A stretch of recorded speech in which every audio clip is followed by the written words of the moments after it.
चित्त की वृत्तियों को भलीभांति शांत करना ही योग है। योग के मार्ग पर चलकर व्यक्ति मानसिक प्रसन्नता और शारीरिक स्वास्थ्य को प्राप्त करता है। जी हाँ, जब तक हमारा मन संतुलन में नहीं है तब तक हम किसी भी क्षेत्र में सफलता हासिल नहीं कर सकते। अजय शर्मा ने बताया कि योग में एक ऐसा आसन है जिसके द्वारा पैरों, पिंडलियों और थाई पार्ट को मजबूत किया जा सकता है। उस आसन का नाम है हस्त उत्तान सुप्त वज्रासन। इस आसन के द्वारा बाजू में होने वाली धीमी धीमी दर्द से निजात पाया जा सकता है। इस आसन को करने से कमर से नीचे वाले भाग को मजबूती दी जा सकती है। अजय शर्मा ने बताया कि इस आसन को कम से कम 3 से 5 बार रोजाना आसनों के साथ जरूर करें, क्योंकि ये आसन शरीर के निचले भाग को तो लाभ पहुंचाता ही है, लेकिन बाजू में होने वाली दर्द से भी निजात दिलाता है। इसलिए इस आसन का अभ्यास रोजाना जरूर करना चाहिए। ये आसन शुरू में कठिन लगता है, लेकिन इसका निरंतर अभ्यास करने से इसको आसानी से किया जा सकता है। अतः इस आसन का अभ्यास सभी को जरूर करना चाहिए। नमस्कार, आज हम जिस आसन को करने जा रहे हैं उसका नाम है हस्त उत्तान सुप्त वज्रासन। एक सुप्त वज्रासन होता है, एक होता है हस्त उत्तान सुप्त वज्रासन। इसमें हाथ उठाए जाते हैं पीछे की तरफ को, और ये आसन बहुत ही लाभप्रद है क्योंकि हमारे जो थाई पार्ट है उसके लिए बहुत ही लाभप्रद रहता है, या अपर पार्ट जो है बॉडी को उसके लिए, या फिर हमारे कंधे हैं उनके लिए सुप्त जो वज्रासन है इसका बहुत ज्यादा लाभ जो है वो मिलता है। लेकिन हस्त उत्तान हाथों को उठाने के पश्चात इसका लाभ जो है वो और ज्यादा बढ़ जाता है। आइए करना कैसे है। सबसे पहले हम इस तरीके से वज्रासन में अपनी योगा मैट पर ऐसे बैठ जाएंगे। जैसे हम योगा मैट पर इस तरह से बैठे, क्योंकि वज्रासन में बैठना भी एक लाभप्रद आसन है ये। और जैसे हम वज्रासन में बैठे, अब हम इसी अवस्था में हम इस तरीके से थोड़ा सा अपने आप को तैयार करेंगे, क्योंकि सुप्त वज्रासन में जाना है। और इसको सुप्त वज्रासन का दूसरा भाग भी कहा जाता है, और इसको हस्त उत्तान सुप्त वज्रासन हम कह सकते हैं। तो इसको करने का जो तरीका है वो बहुत ही लाभप्रद है। अब करना कैसे है।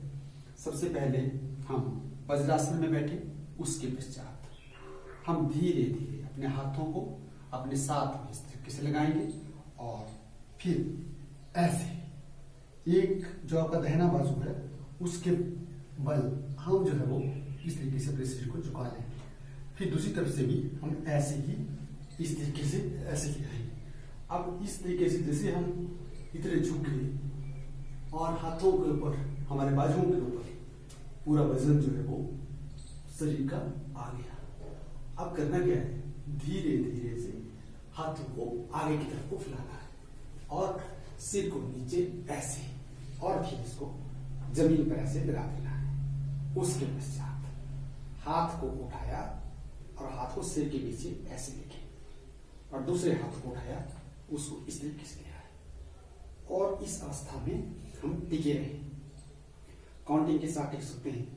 10, 9, 8, 7, 6, 5, 4, 3, 2, 1 इस तरीके से। और फिर हाथों को थोड़ा पीछे की तरफ को फैला दिया, और फिर ऐसे। अब उठने में वही तरीका अपनाना है। आप ऐसे बाजू के ऊपर आए और इस तरीके से उठ रहे।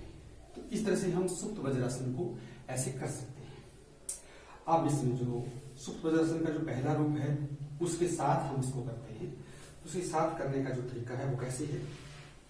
सबसे पहले हम इस तरीके से ऐसे जैसे लेट के एक बार लेके ऐसे, और फिर करना क्या है, वही अवस्था में हम पीछे की तरफ को झुकेंगे ऐसे, और ऐसे बाजू के ऊपर पूरा वजन ले लेंगे, दूसरे बाजू के ऊपर भी वजन लेंगे, और इस तरीके से ऐसे लेट जाएंगे, और हाथों को हम इस पोजीशन में रख लेंगे। इसका पहला पोज है सुप्त वज्रासन का।